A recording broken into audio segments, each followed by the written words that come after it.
Buenos días. Gracias por acompañarnos para estudiar el capítulo 4 de Santiago. Vamos a acompañar el estudio de este capítulo con varios versículos del capítulo 3 de la segunda epístola a los Corintios. Vamos a entender algo muy importante que pudiera ayudarnos a valorar esta epístola de Santiago al verla en su luz correcta. Bien, vamos a leer los versículos 1 al 3 del capítulo 4. Santiago ha venido tratando temas muy importantes, pero dentro del pacto antiguo, del esquema del pacto antiguo. Para él, la palabra de Dios es la ley, y lo que Dios siembra en la mente es la ley. Luego, o sea, la fe. La palabra que Dios siembra en la mente se llama fe. La fe para Santiago, entonces, es la ley que Dios siembra en la mente de la persona. La fe viva es la obediencia a la ley. Luego ha tratado la importancia de la fe con obras y ha empezado a analizar los problemas que tiene el ser humano, tiene el judío, tiene el israelita, para cumplir la ley. Uno de ellos el uso de la lengua, que es imposible controlar la lengua. Entonces ahí lo que quedó es un sabor condenatorio de esta epístola, porque nadie puede controlar la lengua, como bien él repite mediante una serie, 3 o 4 figuras, para asegurar que sus lectores estaban completamente conformes, de acuerdo a que la lengua no hay cómo cuidarla. Ahora va a tratar también de otros temas que ayudan a acentuar que todo el conocimiento que él está poniendo a disposición de sus lectores tiene por objeto, tal vez inconscientemente él está escribiendo eso, por objeto condenarlos. Esto es importante tener presente. Vamos a leer entonces los versículos del 1 al 3. ¿Dónde se originan las luchas y las disputas entre ustedes? Esto está escribiendo, como leemos en el capítulo 1, versículo 1, a las 12 tribus de Israel, en realidad a la iglesia primitiva. Hace la pregunta, ¿dónde se originan las luchas y las disputas entre ustedes? Hace otra pregunta, ¿no se origina en los deseos de placer que ustedes tienen? ¿No se origina en las intenciones carnales de sus miembros? Los miembros de la iglesia primitiva estaban todavía bajo el control, bajo la ley, por eso sus pasiones, sus deseos los dominaban. Esto es lo que está diciendo el versículo 1.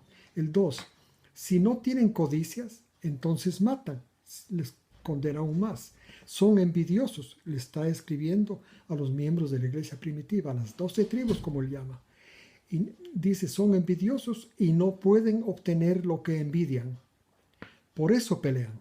De ahí se originan las luchas. Ahora, no tienen porque no piden. El 3, piden y no reciben, porque piden para el mal, para desperdiciar en sus planes sensuales. En realidad, los miembros de la iglesia primitiva estaban todavía bajo la ley. Por eso, sus pasiones carnales, esto es el mal que hay en la mente del ser humano, como dijo Jesús, capítulo 15 de Mateo, dijo que el mal, todo tipo de mal, sale de la mente humana. Y el mismo Santiago dice que en el capítulo 1, versículos 14 en adelante, que todo el mal se nace de sus propios deseos descontrolados.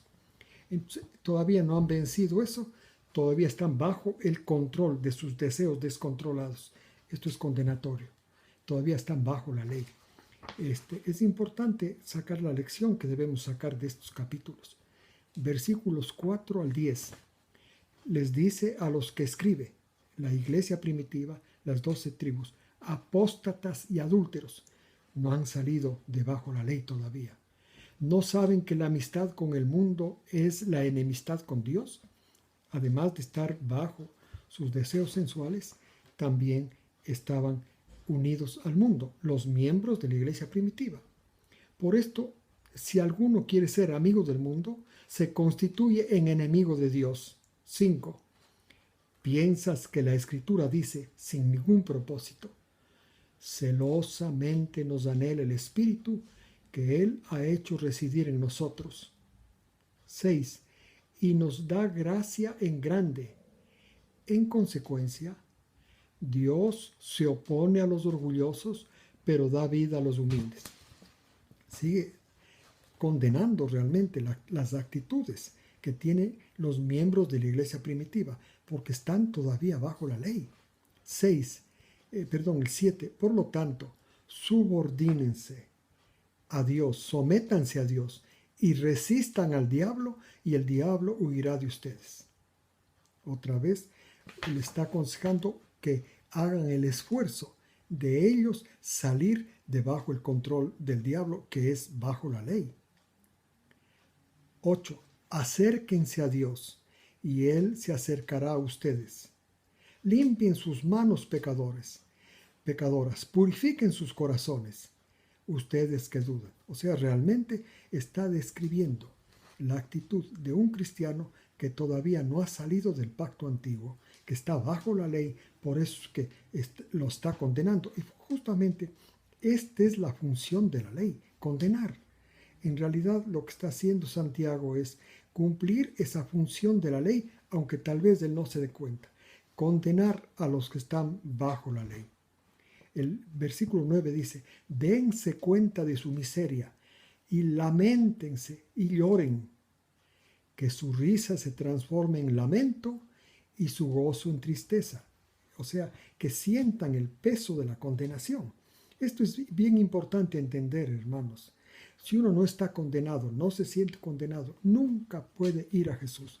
De tal forma que parece que ser esta la razón de esta epístola, que sabemos que claramente es una epístola que está bajo el pacto antiguo, pero es con el propósito de hacer resaltar la función del pacto antiguo, que es la función de condenar, para que la persona pueda ir a Jesús. Ese es el requisito. Esta es la función con gloria que tiene el pacto antiguo. Hacer que se sienta condenado la persona para ir a Jesús. El versículo 10 dice, entonces humíllense ante el Señor y Él les exaltará. Humíllense quiere decir, reconozcan su condición, como dice el versículo 9. Caída, que están rompiendo la ley atrás y adelante. Y esta es la función de la ley. En otras palabras, Santiago, sin darse cuenta, inspirado por Dios, está describiendo, más bien dicho, manifestando esta función de la ley, que es la de condenar, la de hacer comprender a la persona al que está queriendo obedecer a la ley, que está bajo el poder del pecado. Sigue el versículo 11 al 12.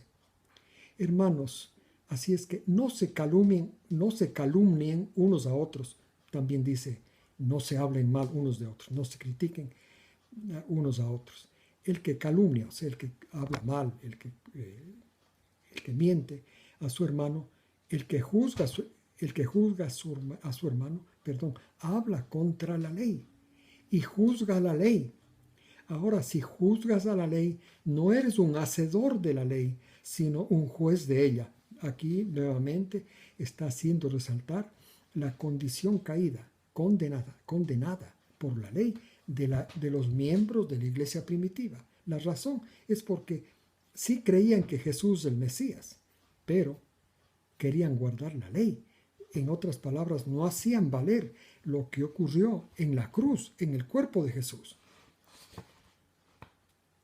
El versículo 12. Uno es el legislador, que es capaz de salvar y destruir. Pero tú, ¿quién eres para juzgar a tu prójimo? Esto le amonesta, pues, a los miembros de la iglesia primitiva que juzgan, que hablan mal, que condenan a sus hermanos. 13 al 17. Ahora los que dicen, hoy o mañana iremos de viaje hacia tal ciudad, y estaremos allí un año, y haremos negocios y ganaremos. 14. Ustedes no saben cómo será su vida en el mañana, porque la vida de ustedes es como el vapor, que aparece por poco tiempo, después desaparece. Así es que más bien debieran ir al Señor y decirle, más bien su manera de hablar debiera ser, si el Señor quiere, viviremos y haremos esto o aquello. Pero se jactan ustedes en su propia confianza, les dice a los que dicen esto, son mis planes para mañana, para después de un año, sin tomar en cuenta que nuestra vida es como dice Santiago, nuestra vida es como un vapor, que esté hoy, mañana posiblemente desaparezca. Luego sigue diciendo que en el fin del versículo 16, que toda jactancia es calamitosa. 17. Entonces, de acuerdo a esto, el que sabe hacer lo bueno y no lo hace, peca. Esta es otra definición que tenemos de pecado. Pecado, si ustedes recuerdan, en las epístolas de Pablo, pecado es lo que va contra la fe. En la epístola de Juan, pecado es transgresión de la ley, y aquí en Santiago, pecado es todo el que sabe hacer lo bueno y no lo hace, peca. Realmente, esto indica que realmente la función condenatoria a los que están bajo la ley. Este es lo que yo me doy cuenta, el propósito de la epístola de Santiago, aunque él parece que no se da cuenta por los dos primeros capítulos que escribe, por el primer capítulo que escribe, más bien. Ahora yo quisiera, para ver claramente esta función condenatoria de la ley, si es que realmente es bíblica esto de que la ley condena, vamos a ir a la epístola de Pablo, a la segunda epístola a los Corintios, el capítulo 3, y vamos a leer los versículos del 6 en adelante. Primero vamos a leer del 6 al 11. Repito, el objeto del estudio de esta epístola de Pablo es para para constatar si realmente la función condenatoria de la ley es una realidad, o si no, o solamente estamos interpretando antojadizamente para decir que la ley ya no tiene función. Sí, la ley tiene una función muy importante, condenatoria. Si la ley no hace esta función en mí, en usted, nunca vamos a Jesús. Leamos entonces, 2 Corintios 3, del 6 al 11. El 6, y Dios, ahora está escribiendo Pablo, y Dios nos capacitó para servir en el nuevo pacto. Dios capacitó a Pablo para servir en el nuevo pacto. Santiago servía todavía en el pacto antiguo y hace una función muy grande. Muestra la condenación que hace la ley en las personas que están bajo la ley. Dice, esta función de servir en el pacto no es el de la letra, esta función, este servicio, este oficio, sino es función la del Espíritu. Porque la letra mata y el Espíritu Santo, ¿no? El Espíritu Santo da vida. No olvidemos que en el Pacto Nuevo el papel principal que tiene es el Espíritu Santo. Tiene el papel principal en el Pacto Nuevo. Pablo fue hecho un servidor, un siervo del Pacto Nuevo. El 7. Ahora, si el oficio de muerte, en nuestras versiones pone, si el ministerio de muerte, pero está la palabra griega se puede traducir criado, servidor, oficio, pero si el oficio de muerte, yo estoy poniendo oficio, pero si ustedes quieren servidor, si el servicio de muerte, esto es lo que fue escrito en tablas de piedra, miren cómo se llama, lo que fue escrito en tablas de piedra es de muerte. Sin embargo, tuvo gloria.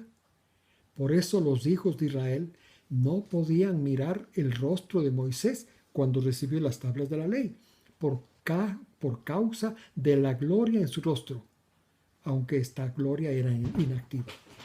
¿Recuerdan ustedes cuando Moisés bajaba con las tablas de piedra, su rostro brillaba con una luz intensa? Y entonces, como él sabía que iba a ser de corta duración, temporal, ese brillo de su rostro, se puso un velo para que los israelitas no miren cómo desaparecía esa gloria. Bueno, aquí el punto es que dice esa gloria que iba a desaparecer. No obstante, que el pacto lo que estaba escrito ahí era para condenar y era de muerte, mostraba que la persona estaba condenada a muerte, condenada, por eso pacto de condenación o de muerte. Dice, tenía gloria, aunque esa gloria no era activa. No olvidemos que la gloria muestra, digamos, se llama al amor de Dios en sus diferentes expresiones, en forma de misericordia, compasión, bondad, se derrama en los seres humanos. Estaba eso porque este ministerio de la ley es producto del amor de Dios, que le hace comprender, le hace comprender a la persona su condición de condenado para que venga a valerse, a servirse del sacrificio de Jesús y sea salvo. En esto estaba el amor de Dios. El 8, o sea, la gloria, pero fue transitoria. 8.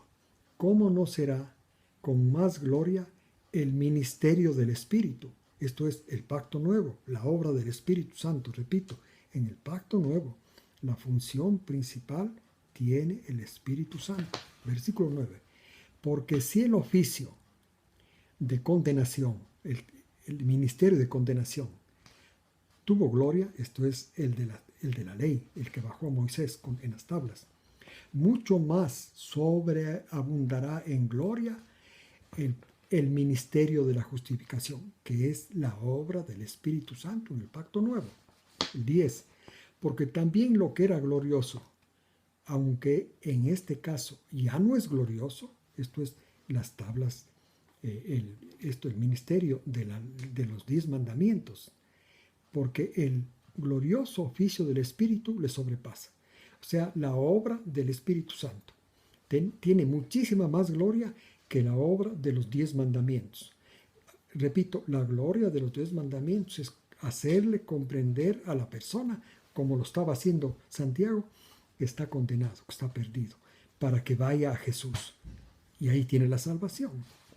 El versículo 11. Pero porque si lo que llegó a ser inútil tuvo gloria, cuanto más el ministerio del Espíritu es glorioso y permanentemente. 12 y 13. Por lo tanto, teniendo esta clase de esperanza, dice el apóstol, hablamos con mucha franqueza, y no como Moisés, versículo 13, que ponía un velo sobre su rostro para que los hijos de Israel no miraran el fin de esa gloria que traía la promulgación de los 10 mandamientos, que habría de desvanecerse. ¿Por qué? Se desvanece en el momento que la persona va al Mesías, pues recibe, acepta la historia, en nuestro caso la historia de Jesús. Allá termina la obra de la ley, la obra condenatoria. Por eso esa gloria iba a desvanecerse. Entonces aquí tenemos que entender algo, que la función de los 10 mandamientos, según el apóstol Pablo, que es de muerte o condenatoria, tiene gloria. En otras palabras, acompaña el amor de Dios porque le lleva, justamente esa condenación de los 10 mandamientos, le lleva hacia Jesús, le lleva a Cristo. Así dice también el apóstol Pablo en Romanos 10:4, ¿no es cierto? El versículos 14 al 16. Además, el entendimiento de ellos, de los que viven en el pacto antiguo, a los que viven permanente en el pacto antiguo. No olvidemos que el pacto antiguo, de acuerdo al diseño divino, es transitorio, dice el versículo 12 y 13. Es transitorio, porque tiene por objeto llevarle a Cristo. Lo de Cristo es permanente. Entonces, pero los que permanecen, creyendo que el pacto antiguo es eterno, es permanente, dice, su entendimiento, literalmente dice, está petrificado. Porque hasta este día, el velo, que era símbolo de ese encubrimiento, del anublamiento y confusión que ocurre en la mente de la persona que vive permanentemente en el pacto antiguo, dice, porque el velo permanece sin quitarse cuando se lee el pacto antiguo, en el que el Mesías se hace inútil. En el pacto antiguo, el Mesías no tiene función. El Mesías está fuera del pacto antiguo. En el pacto nuevo, esperando a los que salen fracasados del pacto antiguo, sienten su fracaso, su condenación y vienen a Cristo humillados. El versículo 15. Así, todavía hasta este día, cuando se lee a Moisés, el velo está sobre la mente de los que leen a Moisés. O sea, de los que viven del pacto antiguo, quiere decir. 16. Pero cuando se conviertan al Señor, ese velo, ese anublamiento de la mente será quitado. Entonces, es importante tener presente este estudio que acabamos de tener, porque, en primer lugar, Santiago cumple la función de la ley condenatoria. Y segundo, Pablo nos dice que esa función condenatoria de la ley es transitoria en la persona, ¿no es cierto? Solamente dura mientras la persona sale del pacto antiguo condenado y va a Jesús y a su sacrificio a la cruz. Retiene en su mente su historia para recibir la gloria, la presencia del Espíritu Santo, que es permanente. Y aquí otra cosa que hay que tener en cuenta es que a las personas que están viviendo en el pacto antiguo, no hay que hablarles de la ley, hay que hablarles de Jesús, de la significación de Jesús en la cruz, de la muerte de Jesús.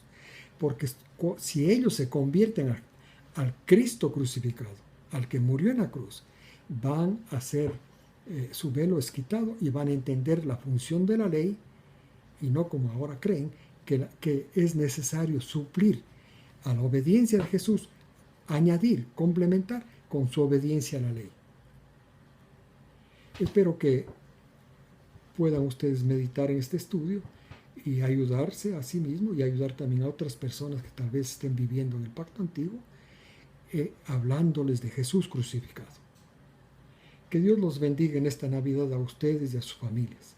Que disfruten de estas festividades, aunque ustedes saben que Jesús no murió, no nació un 25 de diciembre, pero sin embargo se puede aprovechar para hacer una fiesta familiar y además tomar la oportunidad para meditar en esa maravilla que es que Jesús, Dios, el Verbo, se hizo hombre, como nosotros, bajo la ley.